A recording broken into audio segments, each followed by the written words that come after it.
This is a tough decision because there is so much risk involved in leaving children home alone.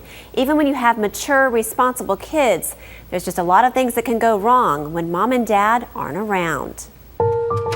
Walking in the door to an empty house is something more than 12 million children do every day after school.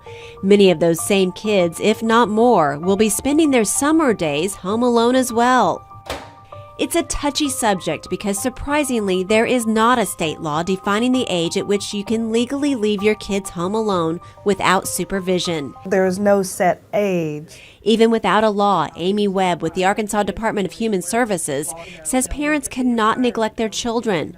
Therefore, it is never okay to leave infants and toddlers home alone. We would not recommend, obviously leaving younger kids home alone. I mean, it's just, what we want to see is that children are protected. And if a parent doesn't think, that the child can protect themselves and care for themselves, don't risk it. Don't leave them home alone and then something happen. We get several calls a month about this.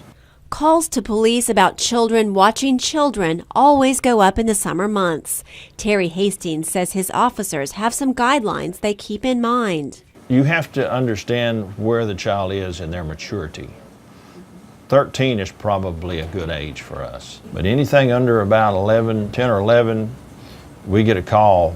There could be charges filed against the parents. Before the age of 13, Hastings says most kids aren't able to handle the kinds of emergencies that can pop up. If a stranger comes to the door, they don't tell them not to open that door.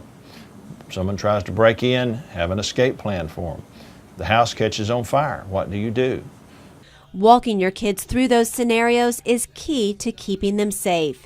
Hastings says you should always leave them with safety instructions regarding the house, the alarm system, and the appliances. Make sure they know basic first aid. Make sure they have all emergency phone numbers listed and have access to a working phone. Find a trusted adult, a neighbor, or a relative who lives close by and can get to your kids quickly. Childproof your home, lock up alcohol, medications, and firearms. And finally, set clear house rules regarding friends, TV, and internet access. Staying home alone is a big step. If your kids demonstrate responsibility at school, are respectful of rules and danger, they may be ready. But Sharon Long, education coordinator at Centers for Youth and Family, says if this isn't something your kids are seeking out on their own, mom and dad should not force it out of convenience. Because if we are making the decision to leave a teenager, for example, at home alone, or a teenager at home with a younger child, based on our need for a babysitter, it's probably not the right decision. Enrolling your child in a babysitting course is a great way to prepare them for being home alone. Those courses are offered regularly through the Red Cross and through Arkansas Children's Hospital. Joan Early, Channel 7 News.